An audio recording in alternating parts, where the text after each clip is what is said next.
just getting on to the internet because they feel that they have to get onto the playing field, so to speak? Well, it's very hip to be on the internet right now. And I have no desire to be a part of the internet because I feel like I'm so inundated with information all the time that I don't want more. There it is, violence at NBC, GE calm. I mean, well, Allison should know. What is internet anyway? What do you write to it like mail? No, a lot of people use it and communicate. Allison, can you explain what internet is? Hey guys, Kim Java here, and we are doing things a little different today. I think that most of you guys watching this would agree that the world we're living in is going to look a lot different in the next 20 to 30 years than it has probably in the past 100 years put together.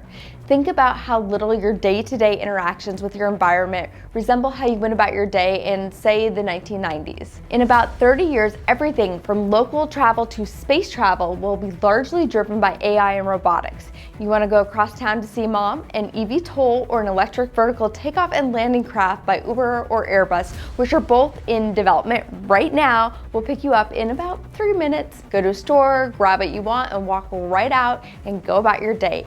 AI will track the entire process and charge you on your way out. We actually tried the beta version of this in Seattle a few years ago, and it was pretty cool. So you could literally walk in, within 10 seconds, grab your salad, walk out, get your lunch.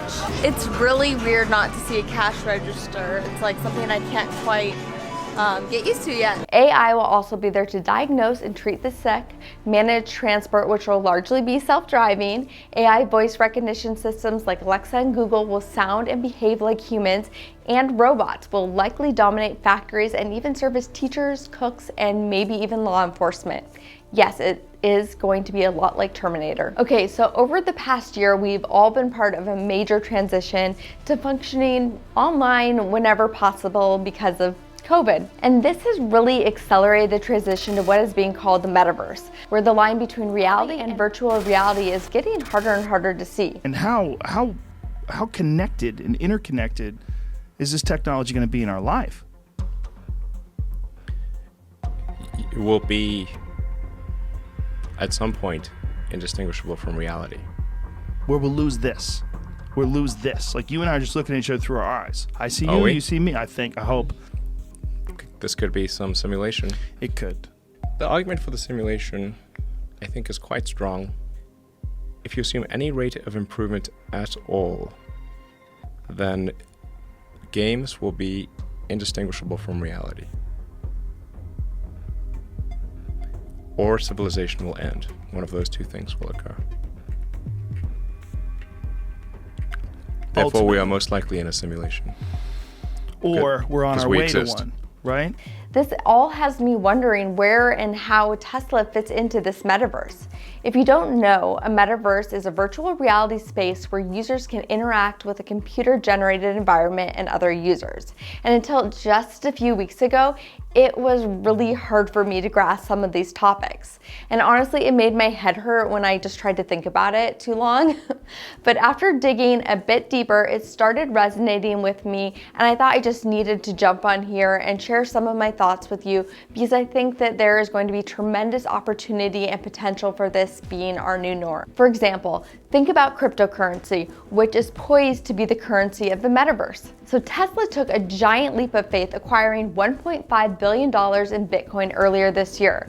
It's estimated that their 44,000 coins they purchased have already generated unrealized gains of around $600 million as of this recording, which happens to be more than they've ever made selling cars. And you'll soon be able to make Tesla purchases online using Bitcoin. And I think from a commerce perspective, this is just the tip of the iceberg. In fact, a handful of mainstream brands already allow customers to make purchases with Bitcoin through third parties, AT&T and Microsoft, just to name a few. There's this other side to Bitcoin that's completely counterproductive to what Elon is trying to accomplish. Crypto mining, or creating digital currency, takes high-powered computers to compete with each other to solve complex math puzzles, and that's pretty energy intensive. On the other end of the spectrum though, our friend Gally Russell over at Hyperchange does make a pretty compelling point that Bitcoin's energy consumption is dramatically decreasing. Data on the blockchain that shows that Bitcoin is getting vastly more efficient per dollar moved on the network, vastly superior to any method of value transfer or money in the world. So that's the currency for the metaverse, but the artificial reality side of it is actually nothing new. In a nutshell, they're basically going to change the way people work, play, and socialize. You can call it the metaverse, or in the case of Facebook, they have the mirror world, the AR cloud, the magic verse, and so on. It all sounds nuts and really easy to get lost in, but one thing that is for certain is that it is coming, and it is just a matter of which metaverse will actually stick. For example, right now there is this place called Decentrland where people are buying and selling virtual land and even playing in virtual casinos. There's nothing tangible, nothing you can actually touch or feel, but they are making real profits with this. Okay, before you think that this is just ridiculous and why would you ever want to be part of any of this nonsense, check out this concept video that I will link below from Adobe, which I think is a great example of what it could look like.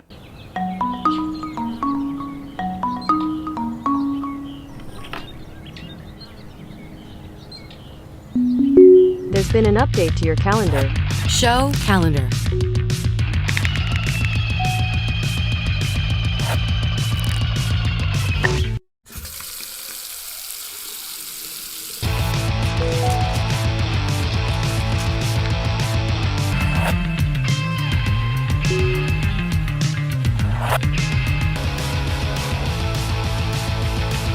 Climb, half down.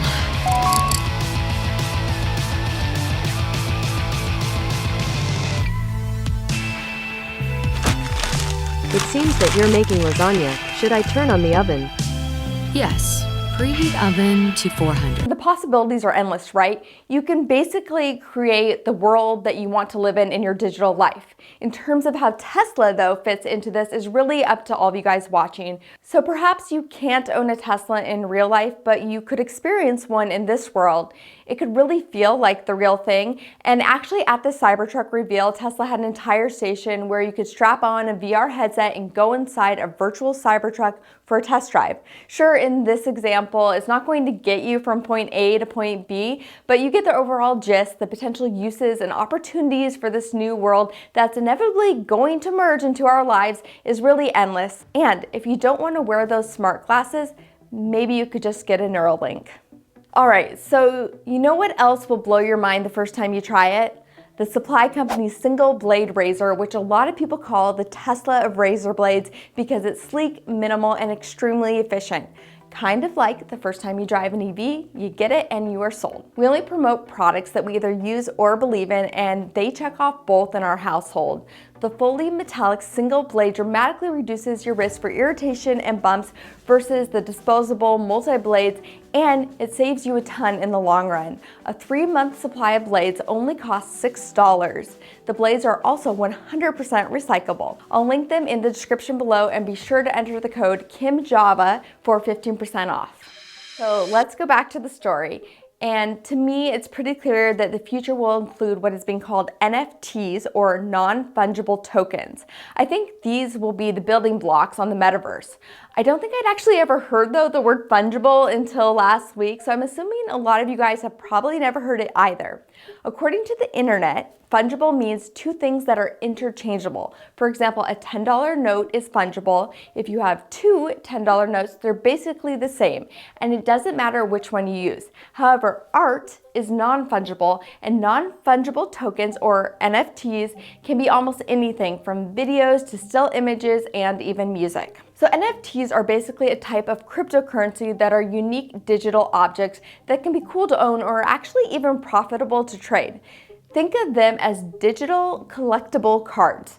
They're different from cryptocurrencies like Bitcoin because they are not mutually interchangeable. So one Bitcoin is worth the same as another Bitcoin. So I actually first heard about NFTs because of Elon Musk's baby mama Grimes. She recently released a collection of war nymph NFTs, which people have actually said are pictures of baby X, you know, the son that she shares with Elon. Her 10 NFTs brought in over $5.8 million in under 20 minutes. and she's going to give a portion of the proceeds to Carbon 180, a nonprofit group focused on reducing carbon emissions. And it's the same nonprofit that Elon will fund in the $100 million carbon capture competition. So it's probably safe to say that Elon is a fan of crypto and NFTs, but you've probably already picked up on that. If you think this all sounds crazy, you are not alone, and it has taken me weeks to get to the point that I am now, and technically I'm a millennial. But when I try to describe it to people, most are confused because you're not actually getting anything tangible for your purchase. But think about sports cards. They're basically just printed cardboard, but they do hold a value. Reproductions are not worth the same as the original, and these can be authenticated and graded. There's actually a whole marketplace for sports NFTs with a long waiting list to even be able to buy them. Instead of trading cards with static images of players shooting or dunking, you can purchase serial numbered and limited highlights of specific plays from the games you just watched. No one else can be the owner of that particular highlight, and next time you see it on TV, that is your moment and you are the sole owner of, depending on the rarity of the moment. So I will link Top Shop below where you can find them, but as of this recording, they are not actually accepting any new collectors on the platform as its popularity of virtual collectibles continues to soar. Our household, our boys are obsessed with the game Fortnite and are constantly asking us for V-Bucks or virtual bucks to buy skins, which are basically costumes for their avatars. You don't even get any kind of special powers with these skins or anything. And V-Bucks are essentially the cryptocurrency of the game, and the skins are like the NFTs. And there is already a whole generation of kids and gamers out there, and I mean hundreds and millions of them, who are spending big bucks on this. For example, this year my son turned 9 and asked for V-Bucks instead of physical birthday presents. He wanted to buy virtual skins with that. A week later, his friend had a birthday and he sent him an emote, which is just a character doing a celebration dance. All this costs real money with nothing tangible, but this generation already sees real value in just that. So we have bins and bins and bins of collectibles that we keep in storage in our attic, but we hardly ever actually look at any of them. And my husband and boys are super into collecting all the sports memorabilia, and there's really no place for it with my decor style in our house. But keeping it in a digital wallet just makes sense to me. And I personally have so much Tesla memorabilia that I am really not sure what to do with anymore. So imagine in a few years into the future where we may have virtual houses that we will need to fill with this art, or a garage with our virtual Tesla, or maybe just enjoy looking through our virtual digital wallets the same way we kind of already do without realizing it when we're browsing our digital photo albums. I'd love to browse through my collection of badges from Tesla events in the form of an NFT in my digital wallet. Again, the possibilities for this are really endless. And the last success story that I will leave you with is the Nyan Cat NFT. So Nyan Cat was a GIF that was then minted into an NFT, selling for 300 Ethereum, about $590,000 in an online auction. And it wasn't the .gif file that was sold, which is still reproducible and found everywhere online, but a cryptogenic hash of the psychedelic image on the Ethereum blockchain. This brings me to the drop of my limited edition NFTs, which I really had a blast making. I think there is so much potential for Tesla memorabilia in this space, and I figured why not just start it off. They are appropriated art inspired by the famous Nyan Cat, but you can find your Tesla driving along Rainbow Road on its way to Mars. I'll link where you can purchase this collection of minted NFTs below, and hopefully it will be a great investment piece for you. And to offset the energy you produce with this tech, I'm gonna donate a percentage to Carbon 180, the same nonprofit organization focused on reducing carbon emissions. I will also link a few websites that are trying to offset the high energy costs. So I would really like to know what you guys think. Where do you see Tesla fitting into the metaverse? Would you be into owning a digital Tesla one day? Or maybe you already know about all this and you can share some of your experiences. And thank you guys again so much for watching. Until next time.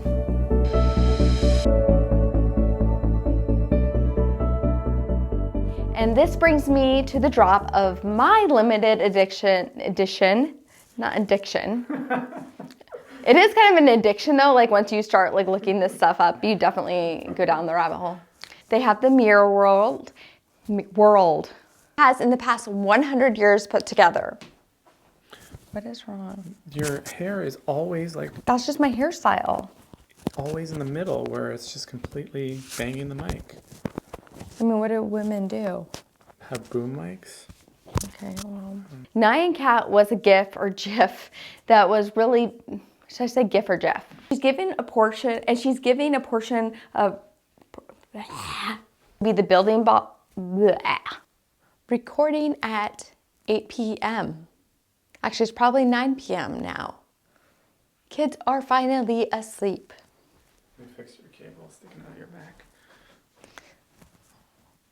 What if I was just a robot? Our videos would probably be a lot better. You would not be a slave to the algorithm. Slave to the rhythm?